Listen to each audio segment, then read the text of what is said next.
Good morning, everyone. First of all, on behalf of Sri Sathya Sai Sanjeevani Hospital, New Raipur, I would like to thank PCSI for giving us this opportunity to share our views and experience with the new Amplatzer Previsure system. This live case in the box was done at Sri Sathya Sai Sanjeevani Hospital. So this case was done 3 days ago in our cath lab using the new delivery system. This is the wonderful team I'm working with today. Please note, this is not for any product promotion. This is just experience sharing. This Amplatzer Previsio system is the new innovation of the Amplatzer delivery system. So it has a regular loader, which was there in the previous. There's a TUI Boost hemostatic valve alongside. There is a 60 or 80 centimeter sheath with a 45-degree curve for the ASD, and along with a dilator to prevent any vessel trauma. The main innovation is in the delivery cable, which I'll come to soon. And there is a vise for releasing the device. These are the various sheet sizes available, and these are the various devices which are compatible with this cable.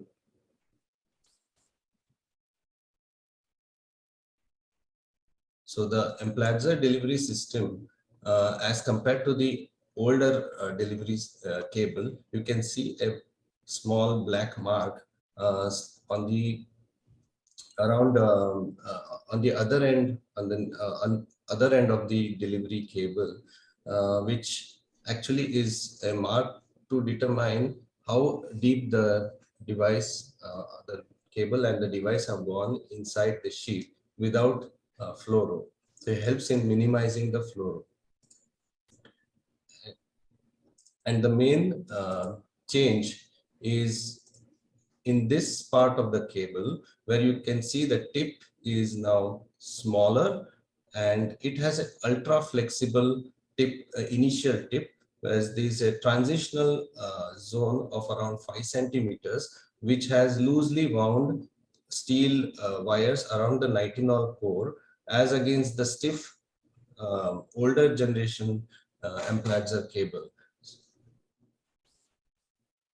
So this is a comparison of the two tips. You can see the flexibility, or rather the stiffness of the older cable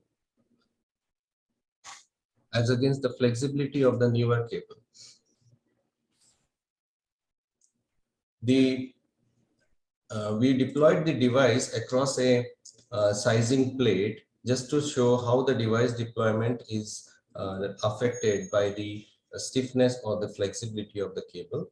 You can see that there is a around 10 to 15 degree angle gap with the older generation cable, which we have encountered so often during our years. And with the newer cable, the apposition is fairly perfect, and it is quite flexible. So today's case was a ASD device closure. This was a 15-year-old girl who was detected by a pediatrician with a history of exertional dyspnea. She had a wide fixed S2 and a small systolic murmur. The ECG was fairly normal, with echo showing a large ostium secundum ASD around 14 millimeter with slightly deficient aortic rim. So it was decided for device closure of ASD. So initially, the esophageal echo was done, which showed an ostium secundum ASD with left to right shunt. The maximum diameter of the ASD came to around 14 to 14.5, 14.7 millimeters. So we decided to go for a 18 millimeter Amplatzer septal occluder. So this case was done by Dr. Prashant Thakur.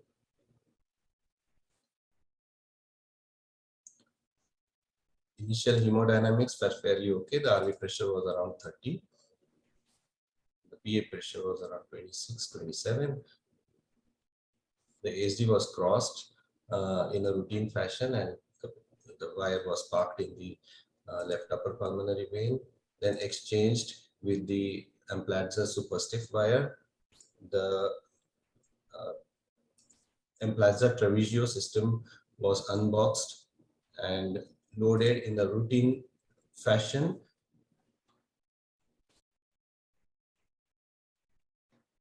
So here you can see without fluoro, the device is being loaded and passed through the sheath till the